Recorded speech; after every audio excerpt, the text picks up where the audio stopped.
Всем здорово! Перед началом этого ролика я бы хотел обратиться к тем, кто смотрел это шоу, или к тем, кто смотрит его. Я бы хотел вас попросить подумать на тему о том, из чего и каким образом и какими программами было создано визуальное оформление данного шоу. И постараться держать ваши придумки или догадки на протяжении всего ролика. Вдруг вы догадаетесь, а может не догадаетесь. Посмотрим и разберемся, как это все внутри выглядит. Меня зовут Sunrise Child, я из Streamers Magic, и я один из организаторов шоу «Голодные игры» 3-й сезон.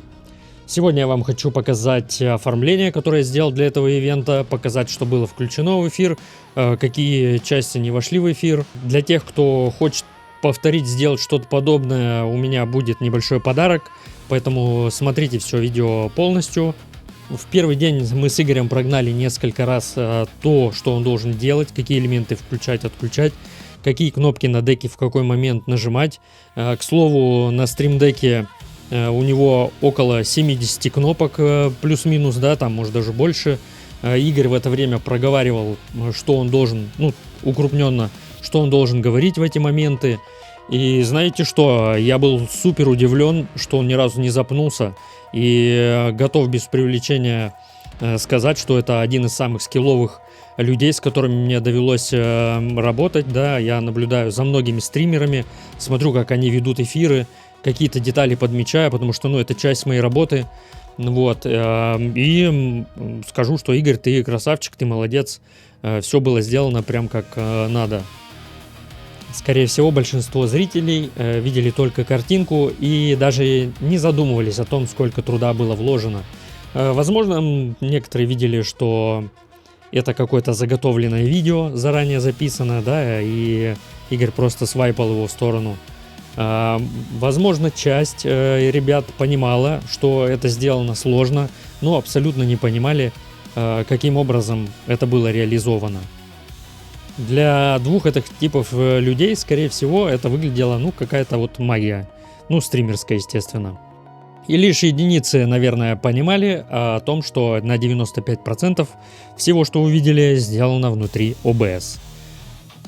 Скорее всего, это были ребята из моей телеграм-группы, с которыми я делюсь своим опытом, уроки какие-то делаем, делюсь наработками своими. Не раз от них слышал слова восхищения и поддержки, на что я им, естественно, благодарен, да, и пытаюсь отплатить тем же самым, показывая какие-то такие интересные вещи, которые развивают их понимание, как можно сделать красиво свой стрим. Над этим проектом я начал трудиться задолго до его начала. Примерно после окончания второго сезона я уже практически сразу понимал, что хочу сделать в 3-м сезоне, какие эффекты должны быть, какой общий концепт сцен. Это ровно так же, как я уже понимаю, что бы я хотел сделать в 4-м сезоне. Примерно как-то пытаться удивить зрителей необычной подачей, да, сцен. Но опять-таки все зависит от зрителей, будет ли 4-й сезон, от шумихи вокруг, от поддержки, да, как материальной, так и моральной, насколько будут заряжены те, кто вкладывал силы в этот проект. И ребят очень много, в конференции примерно 15 человек сидит, все неистово болеют, неистово подкидывают какие-то идеи в моменте, что-то меняем, там суета какая-то происходит постоянная. И если ребята останутся такие заряжены, то 4-му сезону непременно быть. Началась вся работа с того, что мы созвонились с Мишей Русоорса, и я ему рассказал, что хочу сделать на этот раз. Показал свои уже попытки делать подобный эффект. Показал ему наброски в OBS, я там быстро скидал сцену, что как должно быть. Эффект называется Parallax.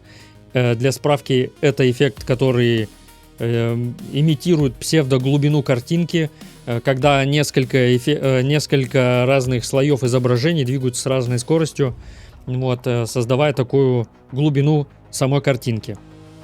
Убедившись, что я правильно донес свои мысли до Миши, а Миша занимается именно визуальной, то есть отрисовкой картинок, мы разошлись, и знаете что? Я потом очень сильно пожалел, что я выбрал именно этот эффект, потому что мук мне он принес неимоверное количество, о них чуть попозже расскажу, поэтому смотрите видео дальше, услышите, почему именно так произошло. После чего Миша удалился в туман, и в работу вступила Маша с ником Пепельная. Возможно, некоторые из вас знают ее. Вот, она рисовала, собственно, все вот эти 4 сцены рисовала, которые в основном существовали на эфирах. И металась между эфирами, между тем, что ей надо нарисовать, потому что на эфирах это показывать нельзя. И она там болела. То есть находила прям время как-то вот, чтобы нарисовать, потому что дело это не быстро. Вот, а я ожидал от нее вот работы, когда она уже мне передаст картинки. Но Маша вообще красава, большой молодец. Но пока Маша рисовала сцены, Миша делал какие-то элементы в виде затычек, да, какие-то переходы для переходов, надписи, элементы дизайна, кусочки.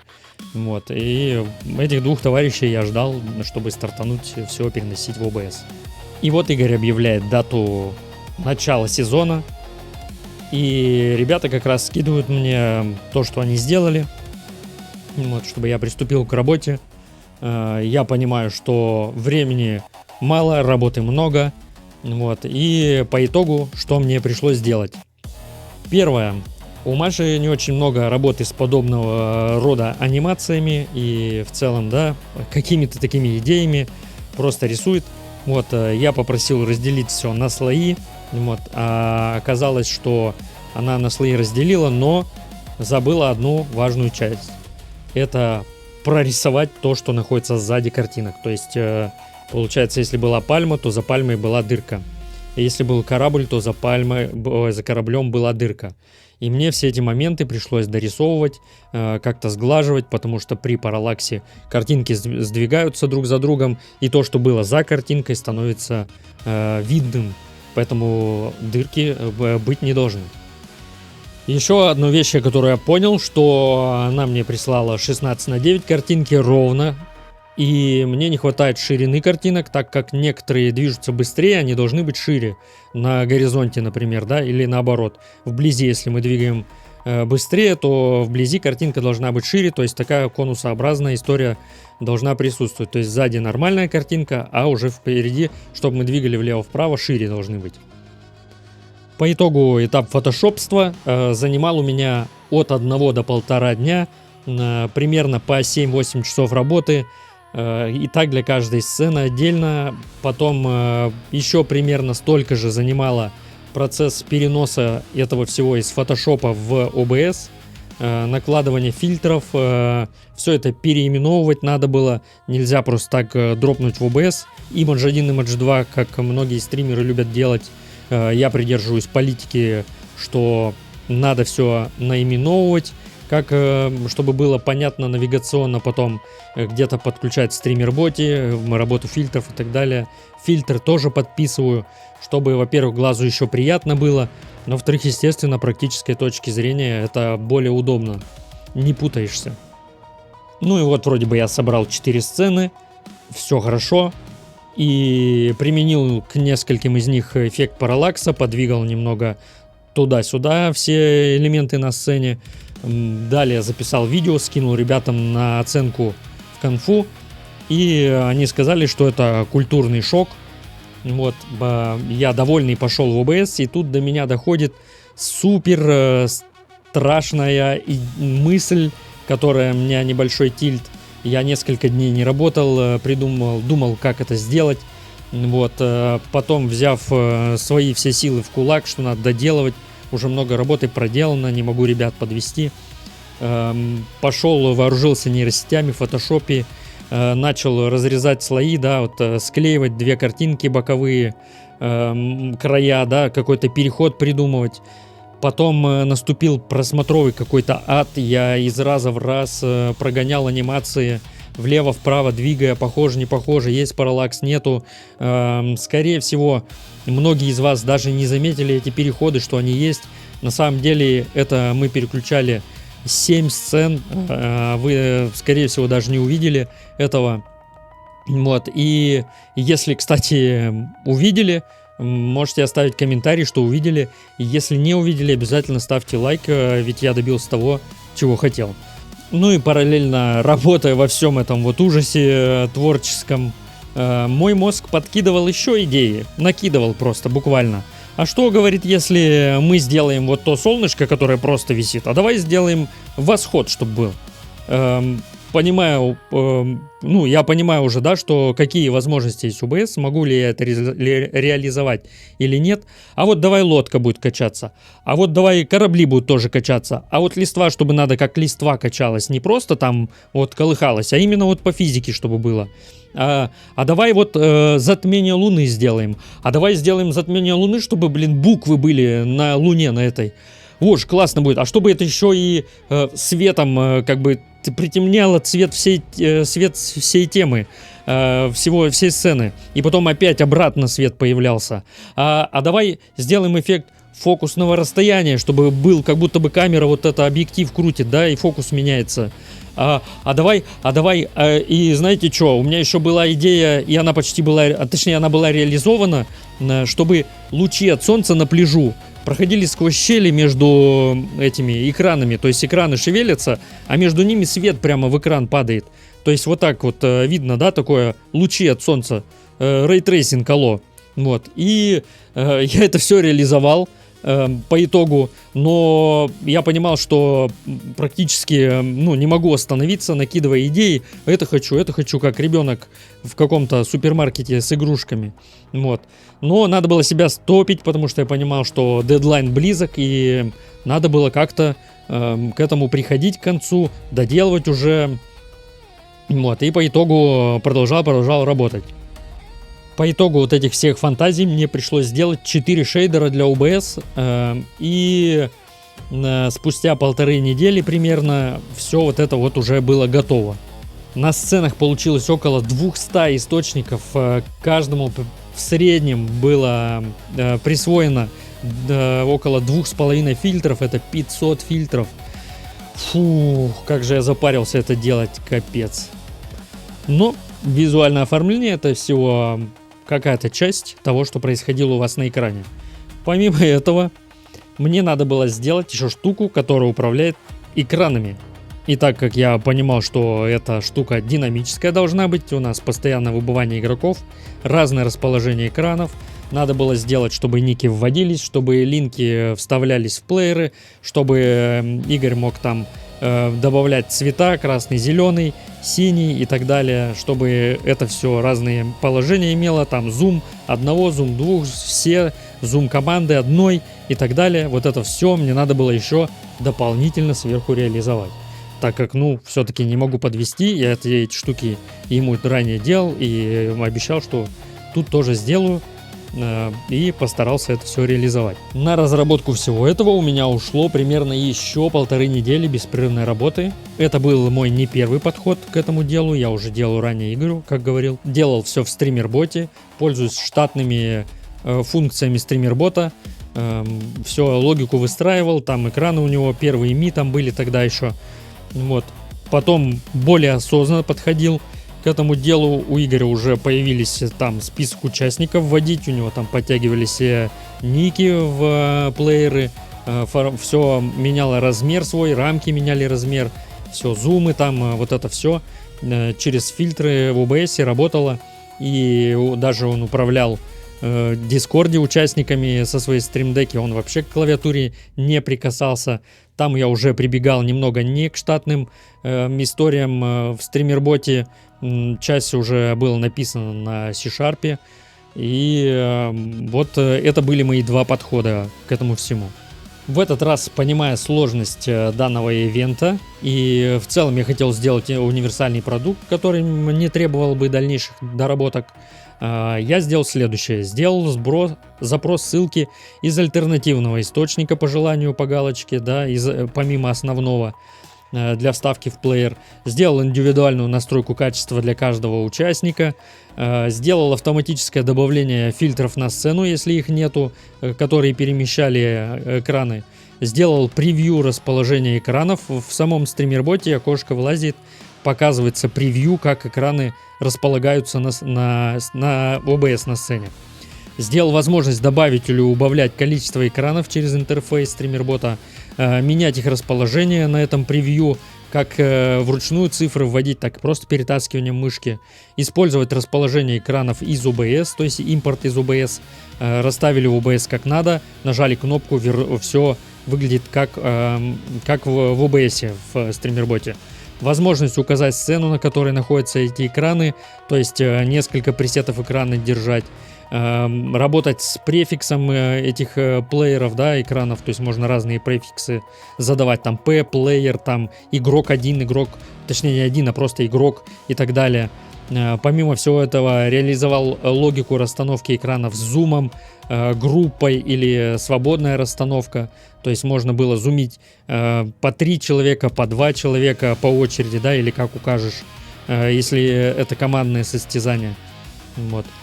Реализовал экспорт-импорт пресетов, чтобы было легко с моего компа ему переносить, если у него это уже установлено. Я у себя настроил, нажал кнопку, он себе нажал тоже 2 кнопки, и оно уже у него. Вот.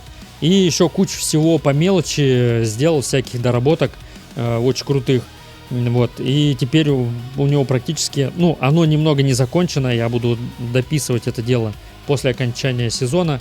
И у него прям супер крутой инструмент будет, чтобы проводить подобные шоу в будущем. Суммарно у меня ушло примерно 5 недель на это все, на всю работу бесперерывных. 5 недель по 7-8 часов работы.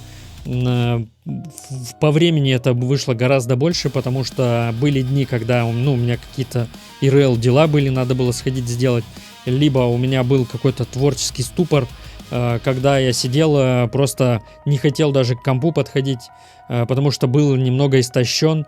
Вот, где-то пытался найти вдохновение, силы и так далее, чтобы продолжить делать, так как на дистанции тяжело какой-то один большой труд делать, в одного причем, практически не черпая энергии ниоткуда.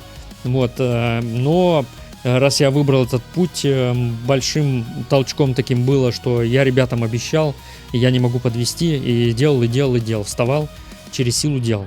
Вот. Но какие-то моменты все равно лежал и делал, и как-то пытался набраться сил. Ребята, которые следят за моим творчеством, видели, когда я вышел в эфир, сказал, что все, я ухожу почти надолго в офлайн, не буду генерить никакой контент. За это я переживал больше всего, что я в целом никак не наращиваю свою аудиторию. Моя целевая аудитория стримеры, естественно. Вот. А привлекаю я именно генерацией контента, какой-то помощью им, презентацией своих работ и так далее.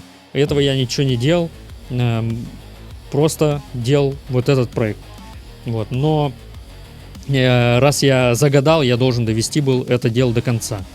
Вы, наверное, спросите, готов ли я был к тому, что это вообще никто не оценит. И я вам отвечу, да, я был готов. Я все-таки взрослый человек, я осознаю все моменты. И я, знаете, что на трансляциях видел, как зрители писали: вот это продакшн. Писали синема, когда вставало солнце, да, там. Или играли со скелетом постоянно. Вот скелет вообще прям супер полюбился. Возьму, кстати, подобные штуки на заметку на следующий сезон. Спросите, стоило ли оно того? А я отвечу, что да, стоило. Потому что, во-первых, я сделал то, что я хотел. Во-вторых, я не буду корить себя за то, что я этого не сделал. Потому что это для меня самое главное. Мысли некоторые навязчивые о том, что я хочу что-то сделать, они бывают сильно навязчивые и бывают голову не покидают месяцами. И вот чтобы избавляться от таких мыслей, я должен делать то, что я придумал. И вроде как я это реализовал. И вдобавок это успешная, я считаю, что это успешный опыт, успешная работа в мое портфолио и как пример того, что можно сделать внутри OBS, не прибегая вообще ни к каким программам, какой эффект можно достичь. И что ребята-стримеры могут какую-то частичку взять для себя, чтобы у себя сделать что-то, нечто подобное, чтобы впечатлять зрителей. Ну что ж, теперь, понимая, насколько гигантская работа была произведена, понимая, какие надо штучки, фишки смотреть на сценах, Можете насладиться полной демонстрацией всего, что я наделал в OBS под занятный музыкальный ряд. Давайте посмотрим.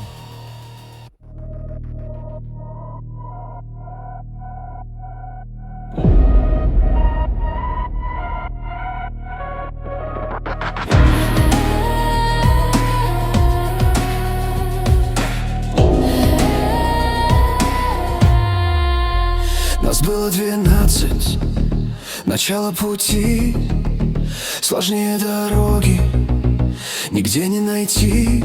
Стримеры в сборе, экраны горят, в играх и шутках мы нашли свой отряд. Казалось, друзья мы, единая душа, но ивент идет к финалу спеша.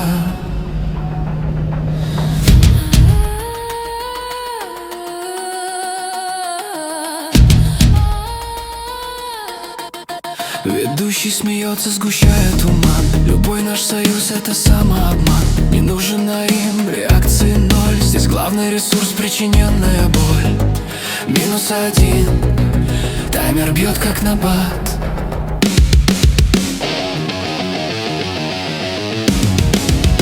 Весь мир замирает, ты просто смотри, как начинаются голодные игры. Цена высока, мы платим друзьями, победа умыта чужими слезами. Сквозь муки и выбор, восстав из руин, запомни, останется только один. 11 дней, 11 ран. Я сам подписал этот злой страшный план. Вчера мы смеялись, прикрывали спину, сегодня в бездну тебя опрокину. Условия жесткие, выход закрыт. Здесь совесть молчит, а гордость кричит. И вот финал, софит из ребят, чат рукоплещет, салюты гремят, корона сияет, он царь на горе. Но холодно мне в этой злой игре.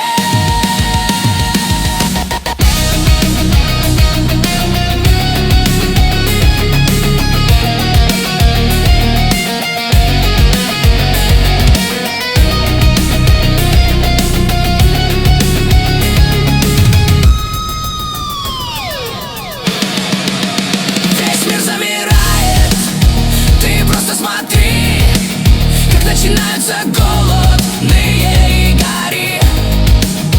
Цена высока, мы платим друзьями, победа умыта чужими слезами.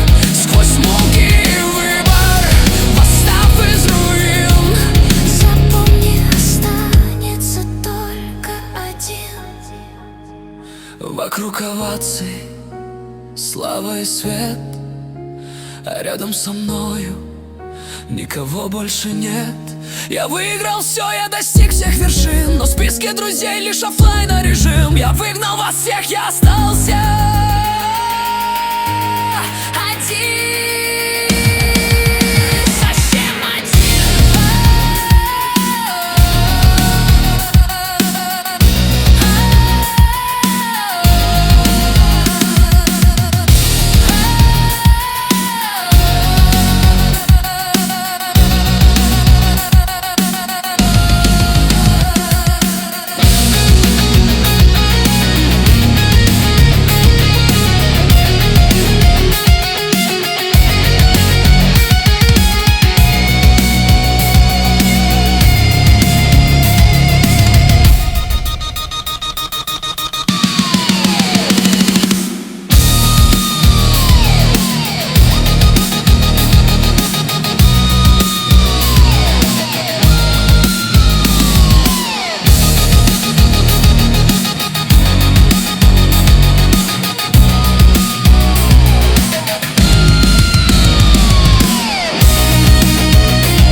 Ну и как вам увиденное и услышанное? Обязательно поделитесь своим мнением в комментариях в конце, когда досмотрите это видео, пока ваши впечатления свежи.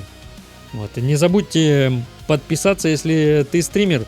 Не забудь нажать подписку, потому что я буду делать еще много чего интересного для стримеров.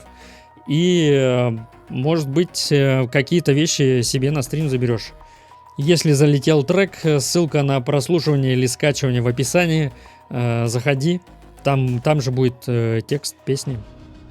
Ну и для стримеров я обещал своим ребятам выложить те шейдеры, которыми я буду пользоваться в оформлении данного ивента. Все это дело оставляю у себя в Телеграме. Там будет описание на русском, сам шейдер на русском. Будет небольшое видео о том, что этот шейдер делает, какие эффекты можно применить при помощи него. Качайте, устанавливайте, пользуйтесь на здоровье, мне не жалко. Ну и не забывайте, что магию можно выучить, а фантазию лишь разжечь, чем, собственно, я и занимаюсь при помощи своих трудов. Поэтому, ребята, все. Надеюсь, вам зашел видос. Еще раз не забудьте оставить комментарий или реакцию свою какую-то. Увидимся. Счастливо, пока.